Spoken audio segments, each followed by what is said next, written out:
Okay. So last night we celebrated the relaunch of Festival Hall here in Melbourne, where we are now, here at Small Time Studios.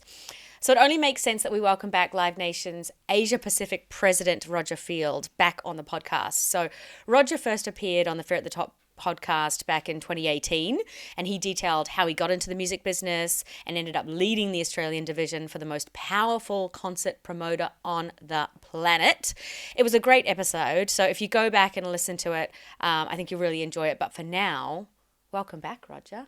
Thank you. Great to be back. Great to have you down in Melbourne as well, hometown. Yeah, well, we came here for the Festival Hall relaunch. Congrats on that. That was an excellent event last night. It was a great night. What can I say? There was so much love in the room. The industry coming together, having fun, top quality band performance. Great venue to have back on the agenda, and I think it couldn't have gone better. So we're really, really pleased that it's back in profile, in front of people's minds, and they're talking about the fun times they've had there instead of what's been a challenging couple of years on the whole. And we need Festival Hall, we need that venue, and we need it in that area too. Do you have a vision for that area as a music precinct or something like that? I always have visions. Whether or not they're practical is the challenge. The thing about that venue, and it was great to actually be able to take Danny Pearson, who's the assistant treasurer, and he was representing the government. He's a massive, as Zan called him, gig pig. So he actually does go to shows, and so it was great to be able to walk him around and explain some of the nuances and challenges of the space. It's a functionally boxing design, and it's a very old design. So none of the things that we look for in venues now, as far as open spaces and foyers and things like that, were considered. You sort of went in, you walk through the door. For those who haven't been there, you're in the performance space.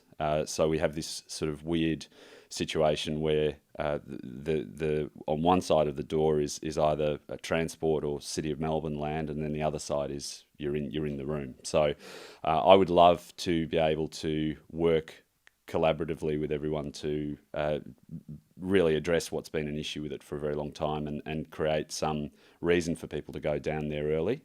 And in particular, we've talked a lot about the cultural significance, and there's so much great archival stuff that we dug up for the launch, which is not collated anywhere. In particular, Frank Sinatra being chased by the media down the side in 1974, the Beatles performance. After I did a couple of interviews yesterday, some of the radio stations had people call in with memories. This huge Melbourne wrestling scene with all these great characters, and that's not documented anywhere. So the other opportunity, which we want to pursue in the short term, is to actually create some sort of an homage to that cultural history, because there's no point in talking about cultural relevance if there's nothing there to let people know how deep it runs, and that's the biggest weakness of that particular place at the moment.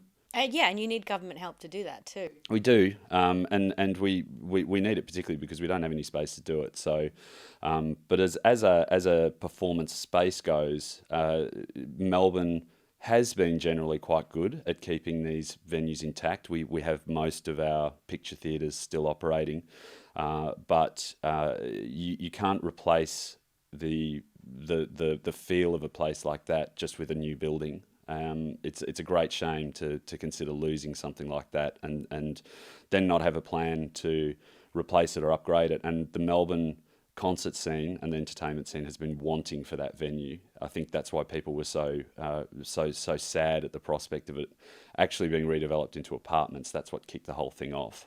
So we're expecting it'll be welcomed because it's just such a different feel seeing a show there. It's such a different feel, and a lot of those memories hark back to big day outside shows, and everyone played that venue on the way up to Rod Laver or stadiums. The Coldplay, JT, Kanye, AC/DC even played there on the way up. So it's going to hopefully have a long future.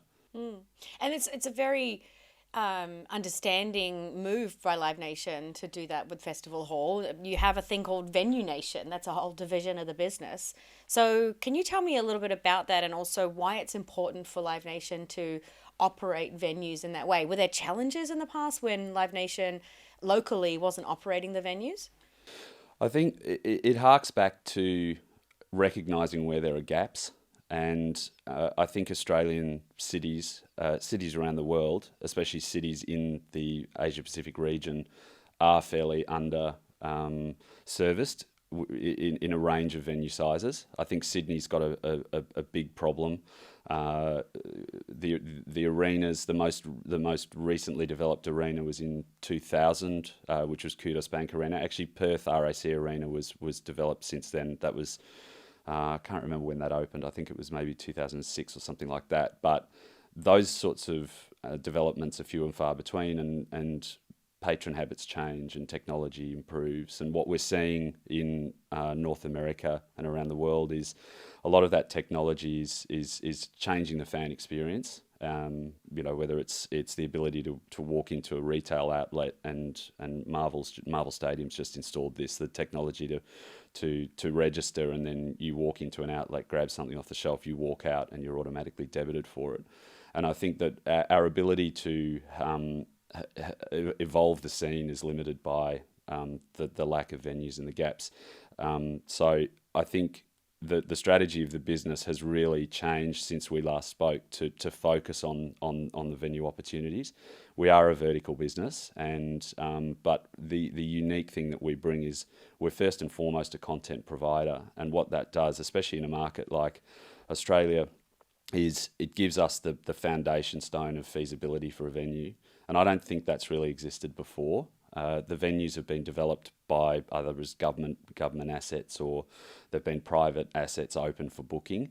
I think what we are able to bring is obviously know-how and content, and a lot of the things that we've already addressed in somewhere like Festival Hall were niggles as a hirer that made the hirer experience more challenging. And so I think that is a critical part of our strategy going forward, and will continue to be a focus. And we're being given all of the presidents and leaders in the business have been given immense opportunity to free range in finding these opportunities. And yes, arenas are great. We're definitely in the arena game, but we're still investing in small venues. We've obviously, since we spoke, we already operated the Palais Theatre, but since then we've picked up Anita's in Thirroul. Now that's not a cap city, but it's a vibrant music market. It's a viable venue.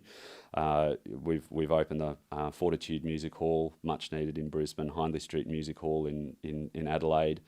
The government in South Australia was thrilled to have something like that going to Hindley Street, because it needs some rejuvenation. It's a night strip.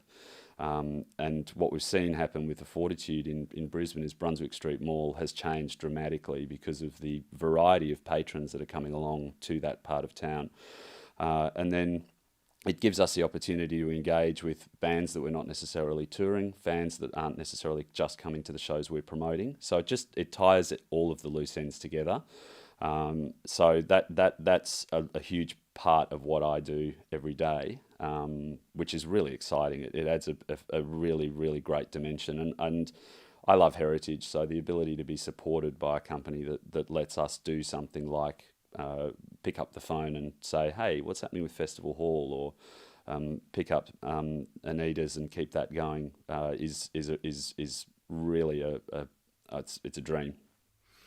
You mentioned that there were a lot of niggles trying to book rooms before you owned your own venues. What were they? There's just I think there's a lack of availability generally. It's well proven in any sort of business that you need to open markets up to create markets. So I think even now the business is booming back. It's fantastic, but trying to book venues in most of the cap city markets, some venues are running 5 or 6 pencil bookings deep for dates, and they're all real bookings. And what happens when you can't get the date is you end up having to rejig or remove things. And we've already seen tours just not be able to get an itinerary together in the region and just move by months, and in some cases years. And so that I think is I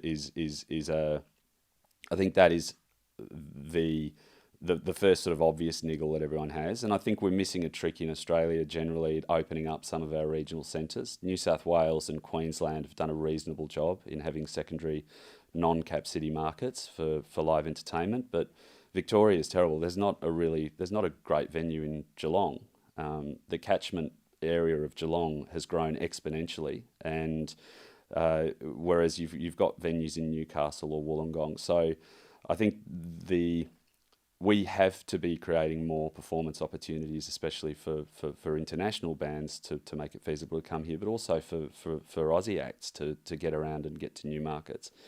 And I think that's a testament to things like Spilt Milk or Groove in the Moo, and others that play non-cap city centres. There's clearly demand there, so what are we doing about that on a venue front? And then secondarily, when you're a hirer or a band and you go into a venue, you experience different challenges to what the venue might have, and particularly with Festival Hall, but I think a lot of venues, there's a tendency to think, well, that's just the way it is. You as the venue operator don't necessarily understand why that's an issue. Sorry, be specific. What's the issue? Well, I think I'll use the examples of what we've changed at Festival Hall. The roof used to be white panels, those sort of false ceiling blocks you see in an office, and it costs the venue a lot to change something like that to paint it. Does it make the venue unusable?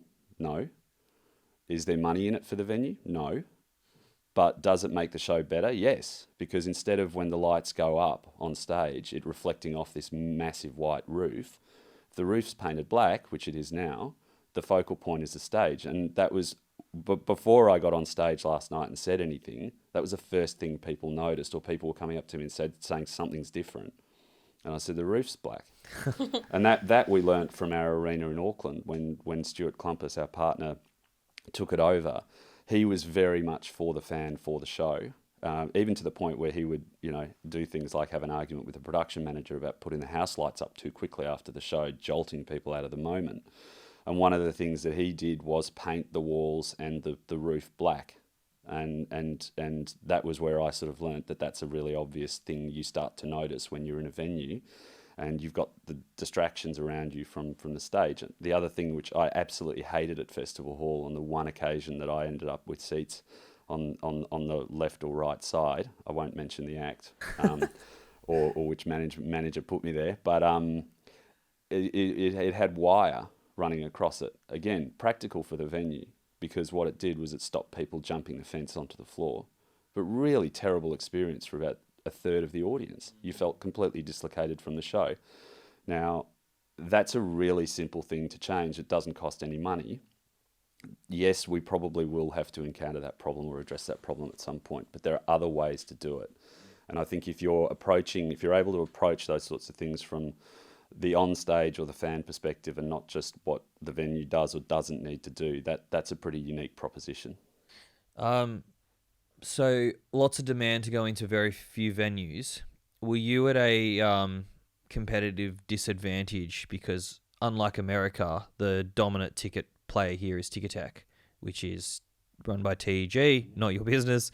And so were you? Do you often end up getting, if it's a line ball on who gets the gig, you guys miss out? Is that a common problem in the industry? No, it's not. I think there's a misconception around particularly venue, who manages or who operates a venue, that the book's not open to all hirers. It needs to be open to all hirers. We get exactly the same treatment, or our promoters, I should say, our concerts division, get the same treatment in booking our venues as every other hirer. And in fact, some of our venues, we're not the biggest hirer year on year, which we address every time because we need to maintain that. But a venue in this country particularly has to be used by all potential hirers to be feasible, and that's just a fact. And the booking system we have for our venues is exactly the same as all of the other venues in the way that inventory is managed. Some of the venues might have a bit more of a tactical approach as to what sort of shows they might book on certain nights because of how they think it might sell or whatever, but that's again canvassed across all hirers.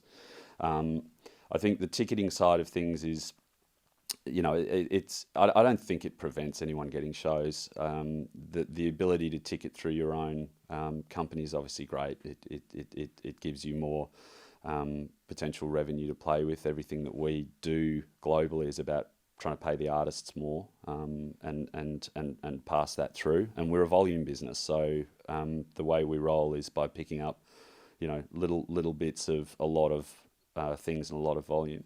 The big, I think, difference between the ticketing offering is really, it comes down to the technology and the marketing and capability. And I think the benefit that we have is a lot of our innovation is driven by really big players like the NFL in the US. And so we have the benefit down here of being able to leverage a lot of those products. And that's what we particularly like about being able to use our company Ticketmaster, because we end up yielding much more for the artist because of a lot of the pricing strategies and a lot of the tools and tech that are there. But we are also arguably the biggest user of Ticketek, because Ticketek ticket all of the arenas. We have a functional, good working relationship with them. I catch up with Cameron Hoy, I speak with Jeff Jones often.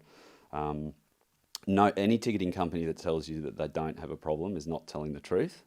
They all have their technical issues. They all have little nuances. But I don't feel that in any way dictates who does or doesn't get a show or misses out from the promoter perspective. And we'll obviously favour where we can our other parts of our businesses for the reasons that I touched on.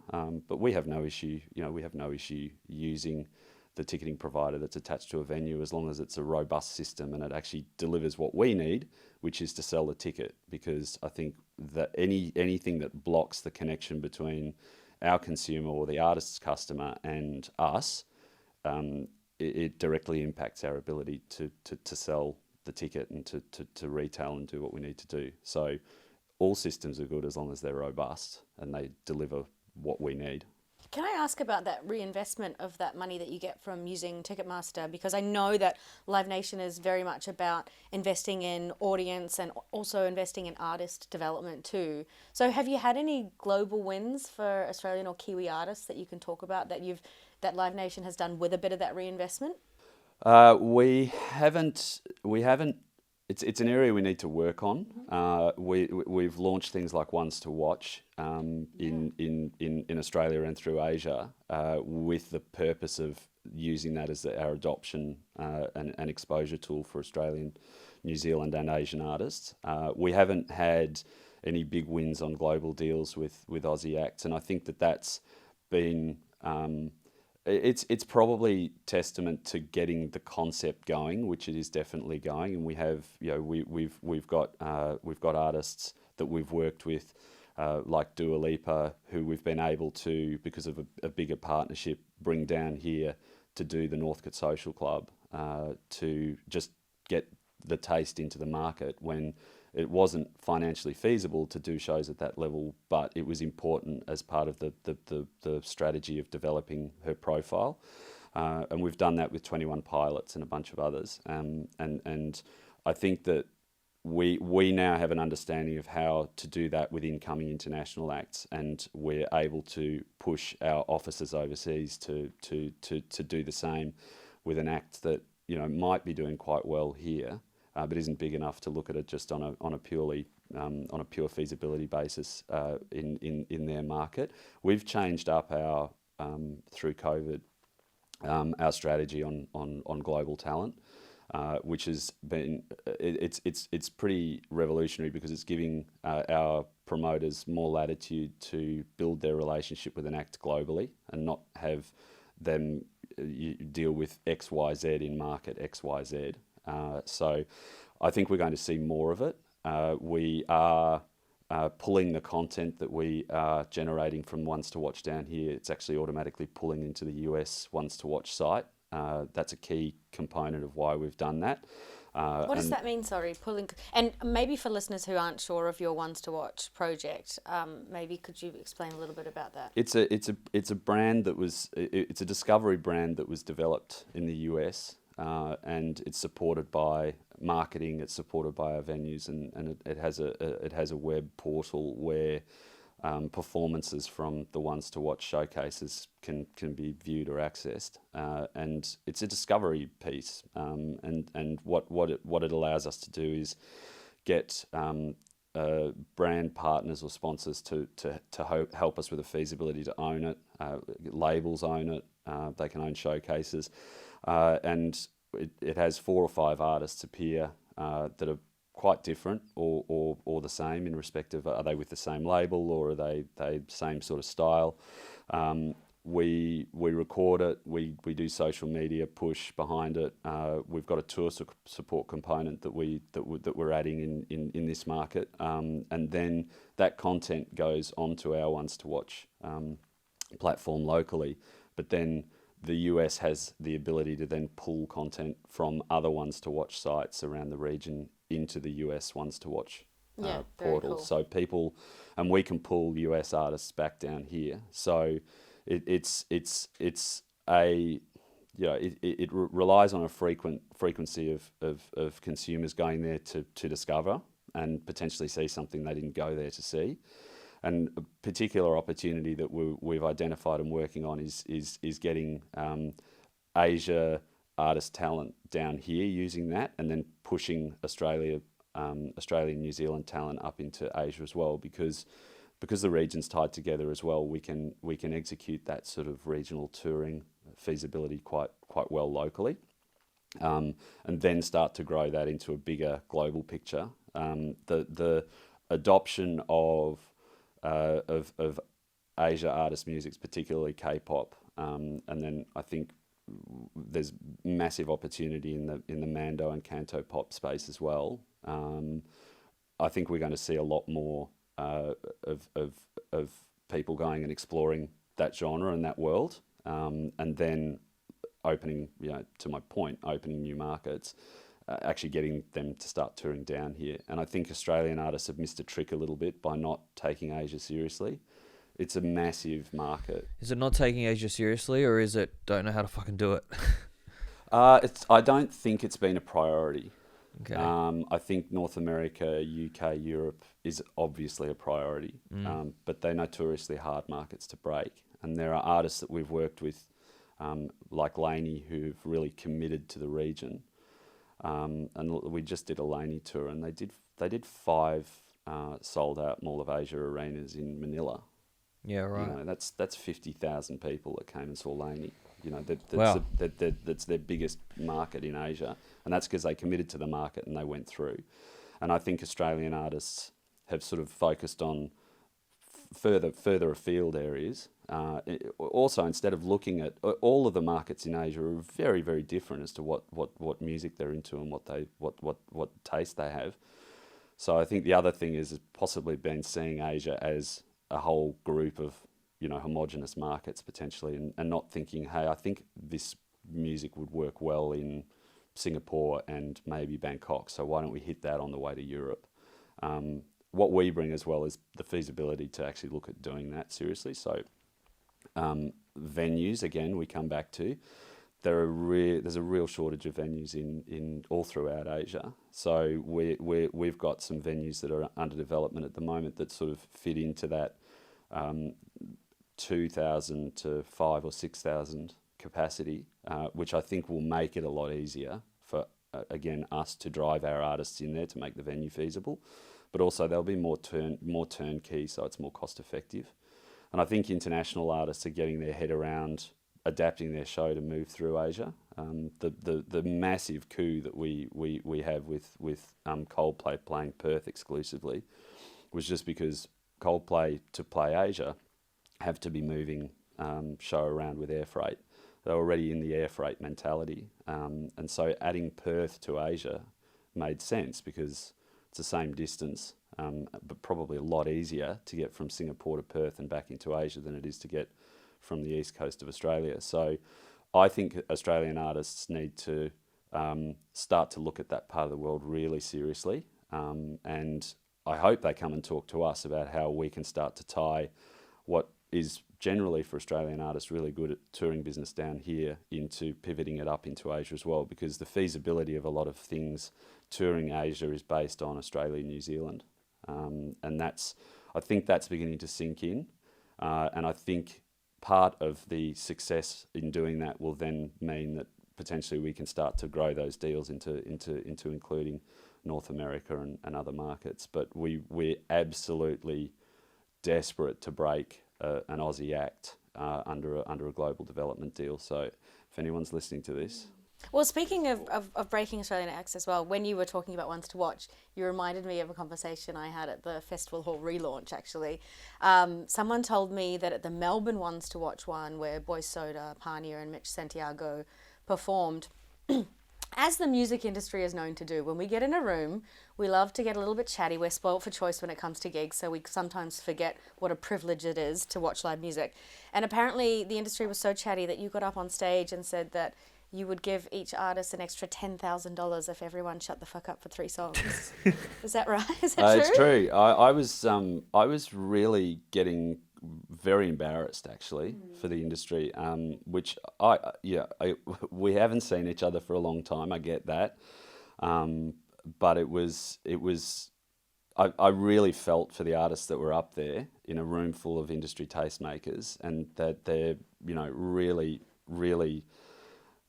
exposing themselves, and people were just so chatty, and I think it was a little ad hoc. I think a few people running around as I did it, but it was the only way I could think of to actually. It was particularly because Mitch had played first, and we were getting to the last couple, and I felt really bad for Mitch. So I just wanted to make sure they actually got something out of it as well. But it's turned into something that's positive, because that tour support, that's where we want to be building relationships, and it wasn't just throwing money; it was genuine tour support. Allowing them to some of them have mounted tours with it, some of them have invested in going overseas, and we're doing the shows overseas, and then we've also got all our marketing channels, and that's a component that we will more structurally build into the concept going forward. Again, that's a learning as well, because it's great for us to be doing the discovery piece with Ones to Watch, but we still are miles away from the rest of the world. So, and we want to foster these relationships here as well. Not enough Australian bands, in my opinion, use a promoter in their home country, and I think that they leave opportunity on the table because of that. Because why do you think that though? Because there's no one on their behalf exposed to risk. And what I mean by that is, I think that it's a really challenging proposition for an artist to have to focus on the creative side, but then also have to go out and figure out how to bankroll their tour, the logistics of putting the tour together, marketing it. I think that there's good value in a separation between church and state in that respect. Mm-hmm. Everyone has a job to do. Tony Harlow, when he ran Warner years ago, he and I, we had great success with Warner Music when Tony was there, because Tony said we all have a job to do, and we all need to just do our jobs and not try and do everything else. And so the approach we had with 21 Pilots, the approach we had with Dua Lipa, the label played a huge part, the agent played a huge part, and the promoter played a huge part. So that's clear to me, but why do you think managers go, I'm just going to do it myself? I don't want to work with a promoter. I don't want to work with TEG or Live Nation or whatever. What is that mental barrier in your mind? I think they take a fairly myopic view of another percentage going to someone else. It's understandable when you're trying to balance up the whole thing. But I think they're not seeing that if you have a commitment from a promoter in the form of the way the offer's structured, which then gives you the bedrock of the funding to bankroll the tour you're then going to put together, So then you can start to design So a just show using you wanna layman's see. terms, you're saying a promoter will take on all the risk, or they'll give you an advance, and they'll give you all these resources and team and a marketing team and this and that and blah blah blah, and handle all that heavy lifting. Yeah, if you're doing it yourself, you don't have any foundation. So you're going to invest all of this money in developing a show and booking gear and booking venues, paying deposits, but you don't have any money until you've sold ticket one. Whereas the way it generally works with a promoter is the promoter will give you a committed amount of money, a guarantee, and then depending on how the deal's structured, some sort of coverage on the costs, and I'm putting this in very basic terms. Industry people know what I'm talking about. But then they will, and everything gets signed off by the artist as well. So this is not like you give your rights away and the promoter just goes and books the gear they want to and whatever else. Everything's done in collaboration with the artist. And then they will go out and be aggressive in market to sell every one of those tickets to get that upfront commitment back, instead of there being a conversation where a manager has to decide whether or not they can afford to do another campaign marketing because they don't know whether or not they're going to sell any tickets. If a promoter's behind the eight ball on the costs, or even if the promoter's into percentage and making a margin, that margin's small, so they'll push it harder to try and get to get more tickets sold.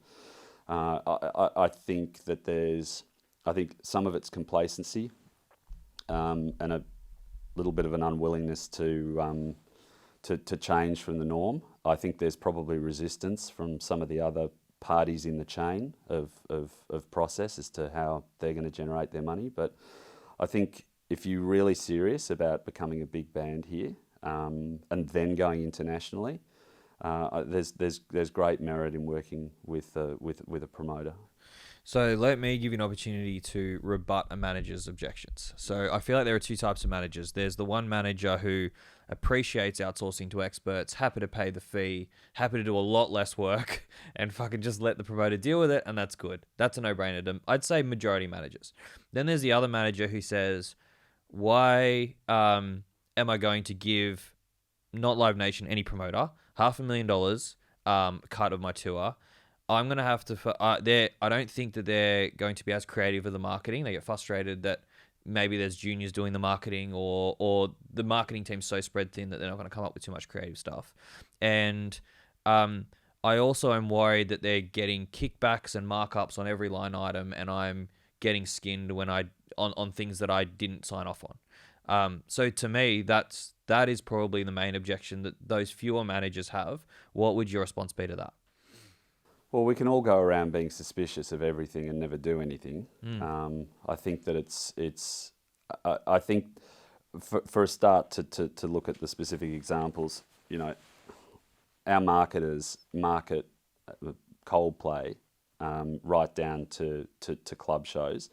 The majority of them have got industry background, but they're also playing in a big media landscape. We did an upfront, which is a media term for basically showing your wares to the industry. I've been to a couple of the TV station up front. So Nathan and our marketing team had the idea of us actually talking about us to agencies, and we had all of the major TV, all of the print, all of the online there, and we've got the ability to be talking about stadium tours, but also the developing artist side, the venues, ones to watch, and so on. And they're really engaged.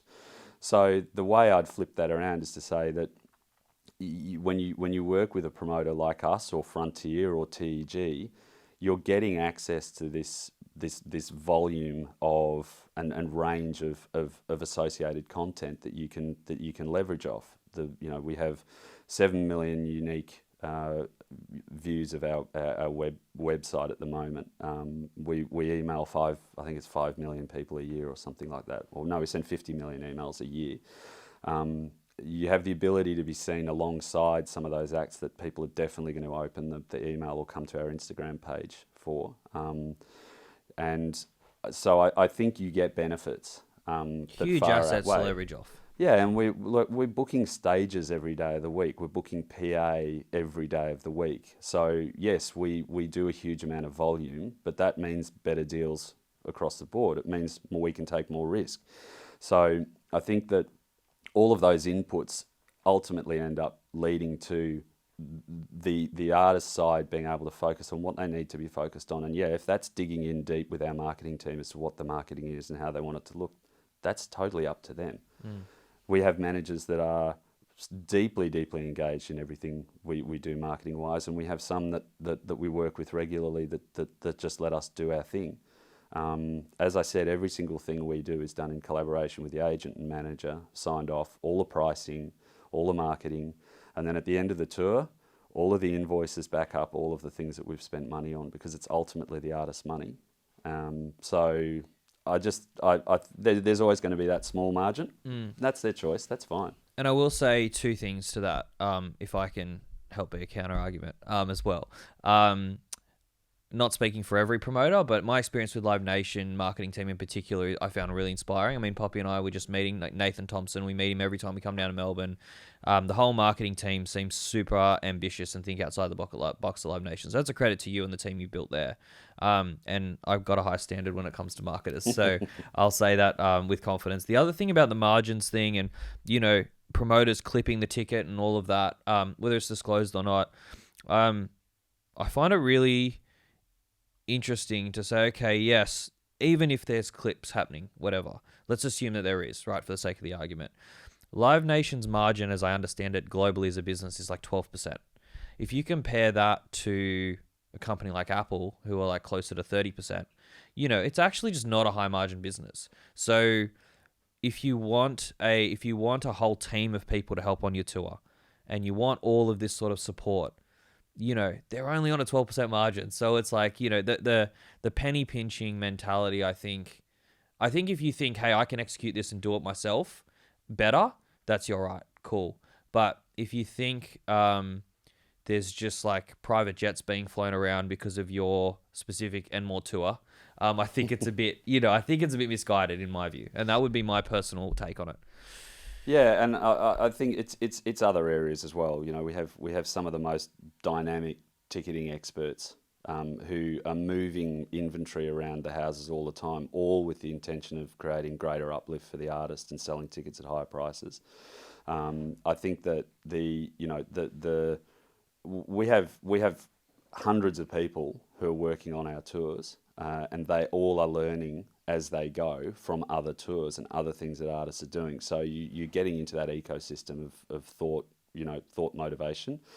So yeah, I think I don't know. I don't want to promote another podcast, but Michael Rapino just did Bob Lefsetz's podcast. Great podcast. Listen to it. It's awesome. And Lefsetz is as challenging an interviewer as there is. His first words to me when I was on a panel with him was, "So what's it like to be the devil?" It was a good way for Bob to start. Are you telling me to up my game right here? Yeah, all right. yeah. Scrap Take the gloves these other off. questions. No, but I think Michael goes into some really fascinating detail, which I'm not even going to try and repeat because I don't want to get it wrong. But it's a great masterclass in what happens with the ticket and what our margins are across the verticals. We make different money from different verticals, and the area we make the least out of is concerts. But it's all of those other inputs, and it's the volume game. So just to summarize it, so on the podcast, Michael says that he makes anywhere between 2 to 4% on the concert. He makes 35% on brands. He makes another percentage on parking and all that sort of stuff. And overall, if you average it out, it's 12%. Yeah. And he talks about the Live Nation business surviving because of huge volume, not off any one tour. And it's kind of like a river of nickels. That's right. And the other point I'd make on Australian artists is the reason I can't quite get my head around why they see this differently is they're quite happy to go and do deals with labels that run multi-albums, multi-years, and the label exercises creative influence and a lot more control than we do on touring. So what I see as the missed opportunity in not working with someone like us or Frontier, or I'm being agnostic here, is you don't have the ability to sit down and talk about a multi-year strategy. You just don't. And I think that's a really odd way to do business, is not to be collaborating and putting together a strategy where you potentially are going to get income guaranteed, so you can really start to evolve that creativity for more years. And I'm not trying to dumb down the way managers are thinking. I'm sure they're thinking about strategy, but I think there's something to be added by being able to go to a touring expert and include them in the strategy along with the label and anyone else. I think it's the difference between seeing your promoter as a buyer versus a partner. So some would see a partner, some would see it as a buyer, and I think you'd see the two different behaviours operate that way. Yeah. I wanted to talk about the Chug and Frontier consolidation that happened. So we had them on the Fair at the Top as well, and they said that really one of the reasons why they consolidated and joined forces was so that they could compete on a same level as Live Nation Australia and New Zealand. And so I wondered if, since that consolidation, have you noticed an increase in the tours that you've lost to Frontier? Has it worked, basically? Let me just clarify that the concept that Live Nation was the only multinational invested in Australian promoters for the 10 years that I've been working here is an absolute furphy. There's been multinational. I've never heard that term before, furphy. Furphy, it's an Aussie term. It's also a good beer. I think it's CUB. Yeah. No, but I think it's absolute right. I find it hilarious that an industry that talks so much amongst itself has not acknowledged what's actually going on in the background. Multinational companies have been invested in the Australian music scene and promoters for a long time, whether or not anyone wants to accept it. And subsequently, the pipeline of content, okay, yes, if we do Who's investing with who? Well, Frontier have always been aligned with getting AEG content. Now, that's not taking any credit away from Michael, Matt, Susan. I love them all. I get on really well with them. They're great promoters, but we're great promoters too. If you have a global deal and the Act comes to this market and says that promoter's terrible, I don't want to use them again, then you haven't done a good job. So I think that it's been a real positive for the industry that there's been multinational interest in the business and businesses here, because A, it shows the market is highly viable. B, it shows that there are really good operators that international companies or private equity funds or whatever want to partner with and invest in because they see growth. And C, it's actually opened up more content because we're seen as a critical part of the world now in a global frame.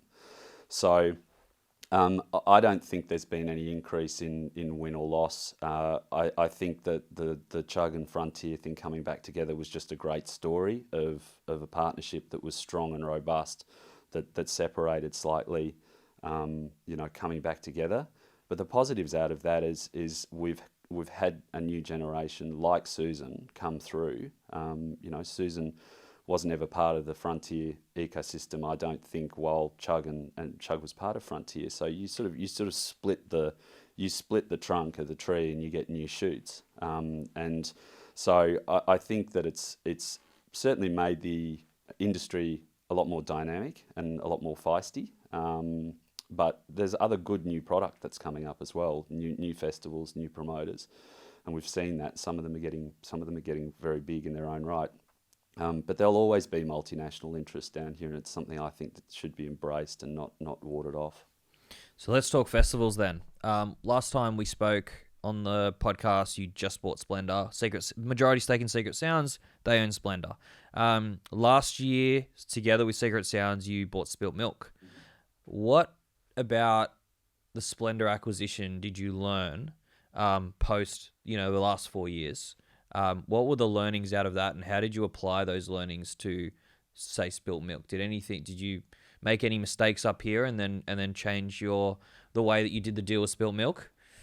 I don't think we made any. I wouldn't say we made any mistakes. You learn a lot all the time. I think back to when I first did this podcast and what I've personally and professionally been through, like everybody, and what's happened in that time. I guess a key learning is constantly bringing a new perspective into the business is great and it's important. I think the ability to work closely with Jess and Paul and the Secret Sounds team has been really, really good for the whole of the Live Nation business as it's sort of built up organically, and having another integrated business come in that has a different perspective and a different different set of strategic imperatives has been invaluable. And it's created, in some respects, a good bit of competitive tension to work through as well. Secret Sounds are they're promoters in their own right. They obviously have the festivals. We have some of our own festivals. And that competitive tension initially is sort of, it's been a bunch of atoms whacking around in a. You're not trying to outbid each other. No, but there's always. I mean, promoters are competitors. Yeah. We quite often have to stand over a couple of our own promoters that are fighting over something, or who saw it first or whatever else. And one of the things we've had to do over time is actually get the promoters to, hey, why don't you both work on it? Just stop bickering and carrying on, because it's distracting the work you've got to do. And there's certainly been some of those instances from the Secret Sounds perspective, but that brand is a different brand and look and feel to Live Nation. It's a different sort of it's a different perspective for an artist to be projected out to their audience, and that's a good thing that we can offer. Do you want column A or column B? So personally, I've learnt a lot about how to collaborate and when to just let something, it's not a big deal, back down, or hey guys, let's stop talking internally and let's deal with the competitive imperatives outside. I think that the addition of Jeff and Ryan and the Spilt Milk team has been great, because that's also that they have something that works, and they're doing what I said earlier. They're opening new markets up, and so I think I'd add to that I've learned through a few hard knocks that you starting something big from scratch is not necessarily going to work, and trying to copy something that someone else is doing well is almost never going to work. So I think identifying those opportunities, but then also maintaining that just let them keep doing what they're doing is really important, and treat what we can offer as a support service. Additive. As an additive, as counsel, if you want to ask me about a decision that you or anyone else in the business about a decision you're going to make for an opinion, and you don't agree with the opinion, you don't have to do what I suggested or someone else suggested.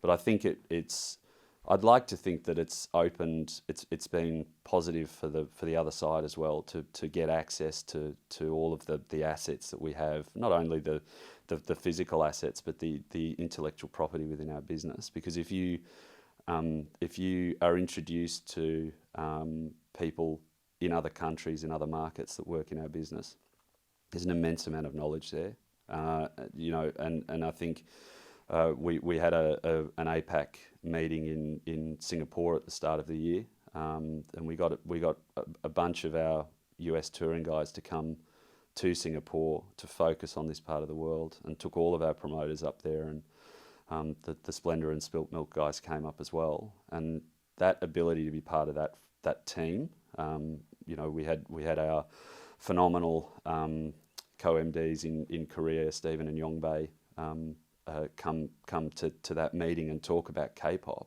The volume of K-pop now touring the world as just pop, it's to have your mind opened up to that, and to be able to talk about the strategy around that, and then how to integrate something like K-pop and Mando pop onto festival lineups down here. I think those are the really exciting things that we've been able to open up. But generally, just let everyone continue to move in their, in the way they've been going, and just try and provide the support at the times that they need it. So I'm a big believer in show me the incentive and I'll show you the behavior, or I'll tell you the behavior. And so when you acquire business owners, entrepreneurs, Ryan and Jeff at Spilt Milk, and Jess and Paul at Splendour, their incentive was super clear when they were by themselves. It's fucking them against the world, their business, their money on the line, everything.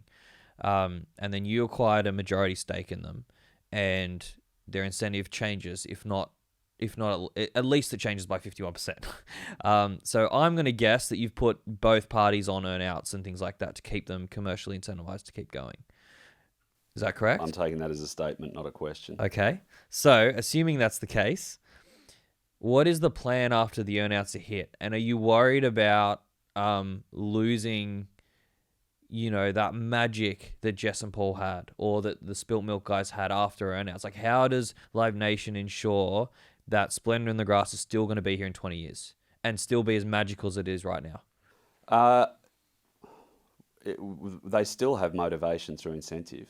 The reality is that the reason we don't like to buy 100% or partner 100% in a business is because we do want the original owners of the business to still have a vested interest and still be motivated by exactly the same factors. No deal is the same as well. Mm-hmm. No motivation is the same, and so no incentive is the same. So all the parts of our business are incentivized in some way, shape or form, because you're exactly right. People have to be, especially the ringer that people get put through every year, just with the peaks and troughs, and so I think that the ability to incentivize doesn't end at the end of whatever a term is. There's always a deal to be done. They're not that different to artists, a lot of the principal entrepreneurs, but the spark that they still have is the entrepreneurial side of things. So if I can use a practical example, apart from the Triffid Secret Sounds, didn't really have any sort of venue profile. Paul particularly is passionate about venues. He wants to get in there, and he's a little like Stuart Clumpus, who I mentioned before at Spark Arena. He wants to get in there and get into the fan experience and fill that gap of the sort of venue that he always wanted to go to that wasn't there. So the ability for such a big development over the time that we were able to do it around Fortitude Music Hall and Hindley Street Music Hall, I think is something that we've brought to Paul's entrepreneurial flair to be able to continue to stay engaged, because the entrepreneur never leaves. So I fervently believe we give those entrepreneurs opportunities to do a lot more things more quickly and have a lot more ideas realised.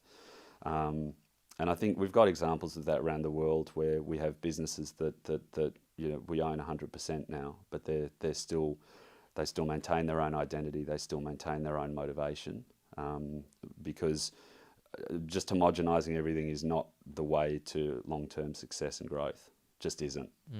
It just becomes boring, and it becomes low in motivation, and you're not challenging people to change the way they think, so they just do everything the same. And I think if we took that approach and didn't have people pushing the boundaries all the time, then we wouldn't be on a very, very, very good path.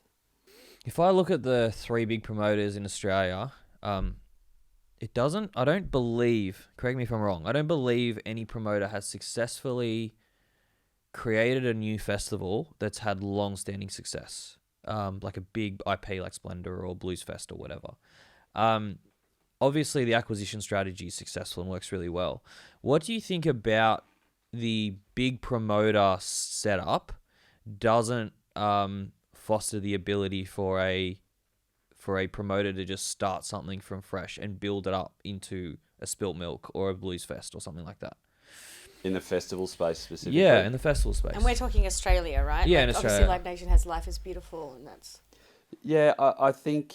Well, what's the definition of the festival is the first thing, right? Because I think, the global definition of a festival is multi-day, multi-stage camping. Mm-hmm. So I think there are some festivals in Australia that don't necessarily fit that bill, but we still call them festivals. And so I think the term festival gets sort of thrown around pretty loosely. I think there are not many iconic festivals of the standing of Lollapalooza or Splendor or Download in every market anyway. So I guess my consideration is, well, would we ever expect that there might be more than one or two of those? But to your question about the promoter, I've learnt the hard way with my partner in crime, Michael Koppel, particularly, that trying to create and execute a festival out of a concert promoter office is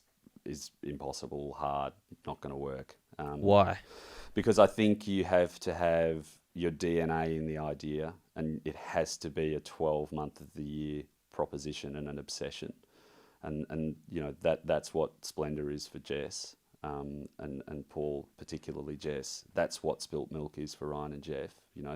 As soon as the project's done for the year, they're already deep into the project for the next year. Whereas a concert promoter at the level of TEG, Frontier, or us is having things thrown at them left, right, and centre.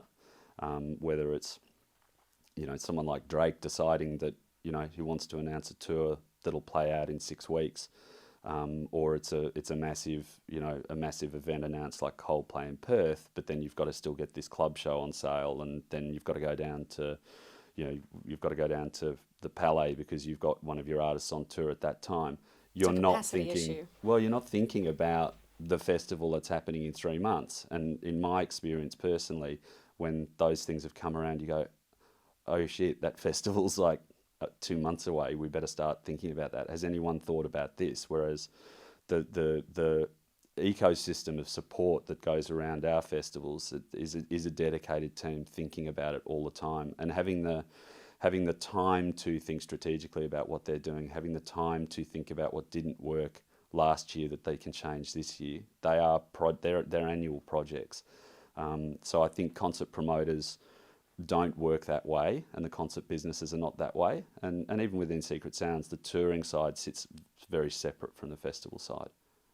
So I think if a concert promoter like one of us wants to get into festivals, what are you going to do? You're either going to discover some wunderkind and then build them up over many years and put a team around them.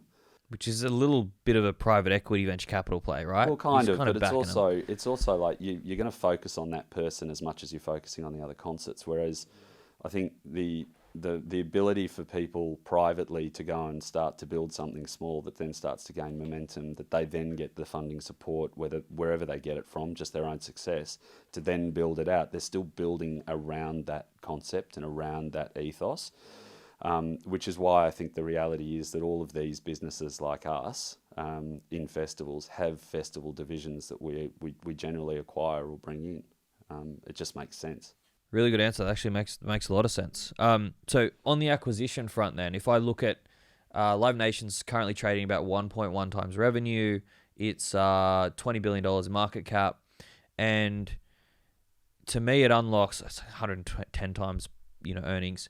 To me, I think about that and I go, right, is there a formula there where you could almost print money on any acquisition? So if you were to get the right multiple, so if you were to go to a festival like Blues Fest, for example, and I know there's been some press around that, but let's just say hypothetically, you go to someone like Blues Fest and you go, right, they're making, I don't know, I'm going to guess a number, $15 million a year, $20 million a year, $30 million a year, whatever it is, right? If you can offer them half the revenue as an acquisition, or 0.6 times, 0.7 times, then automatically your market cap will go up on the delta, and so you're effectively printing money with any acquisition. Is that how you guys think about it? How do you guys look at acquisitions like that? No, we look at value and growth potential. I haven't found anybody who owns anything that they simply look at the mathematical calculation and say, yeah, I agree, that's what it's worth. They always think it's worth way more. And that's good. Their blood, sweat, and tears has gone into that, and what you don't recognise in a financial sense is all of that effort that's gone into it. So that's definitely not the way. I mean, yes, there's a mathematical calculation and consideration, but a lot of the deals that we do and how far we're prepared to push them are based on what the vision is that we see strategically of having that asset in the business, and obviously the growth plan.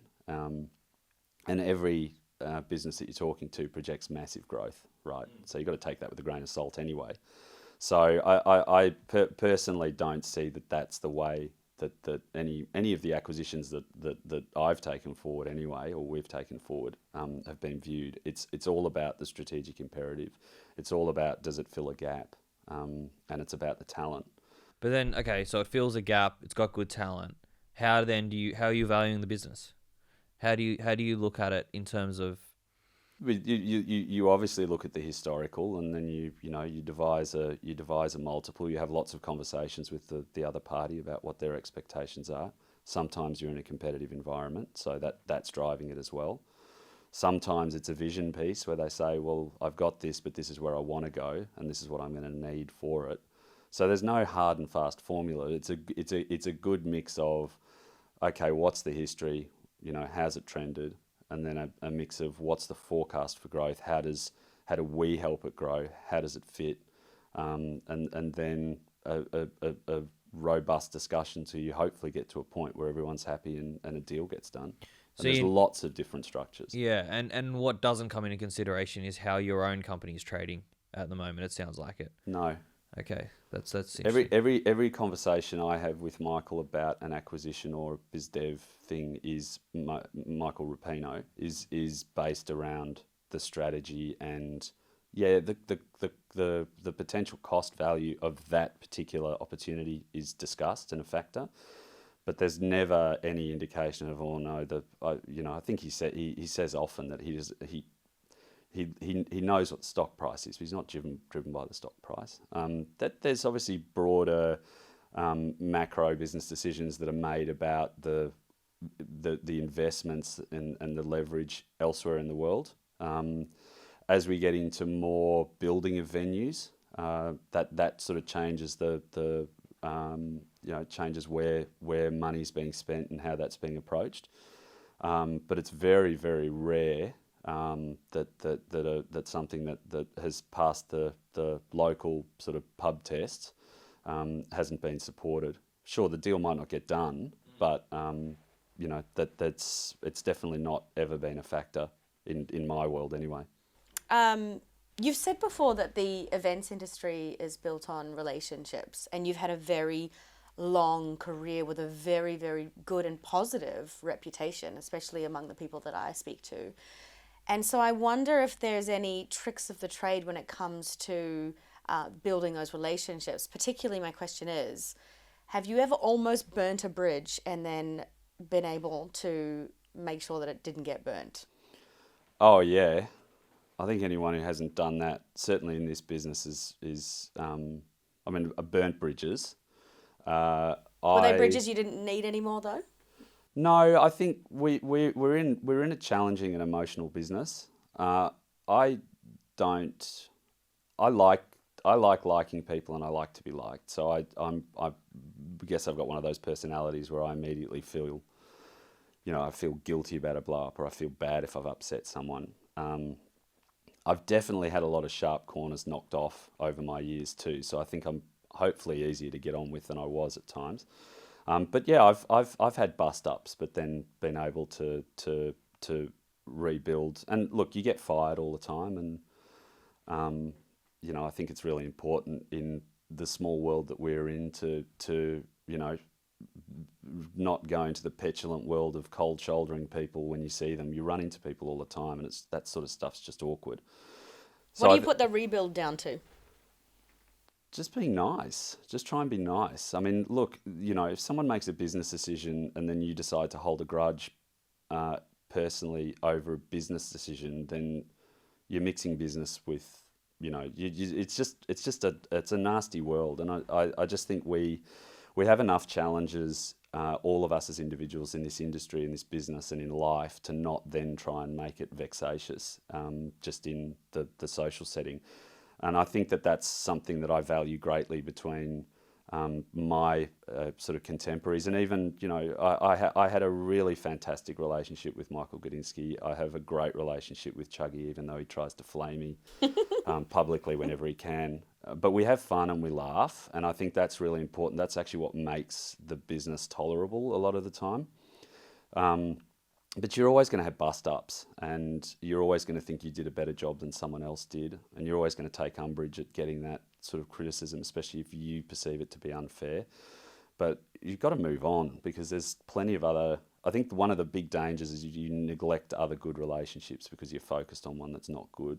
Just if it's not working or it's bad, just don't waste your time and move on. Roger, in prep for this podcast, I listened back to the podcast we did 4 or 5 years ago, and I fucking loved it. And I think the fact that you're so transparent, you obviously love everything that you do. You've built an incredible business here for Live Nation. And I love how open you are. No question scares you off. It's very, very inspiring. We're very grateful to have you. Thank you so much for coming on. Well, I just want to say I haven't built the business. I've had a lot of people around me for a long time that have been critical contributors to that. I'm just the guy that gets to do this sort of stuff instead of sitting doing real stuff. So, it would be remiss of me not to acknowledge them and acknowledge the opportunity that I'm given, which I value every day. So I'm happy to sit down and chat. Thank you, Roger. Cheers. Thank you.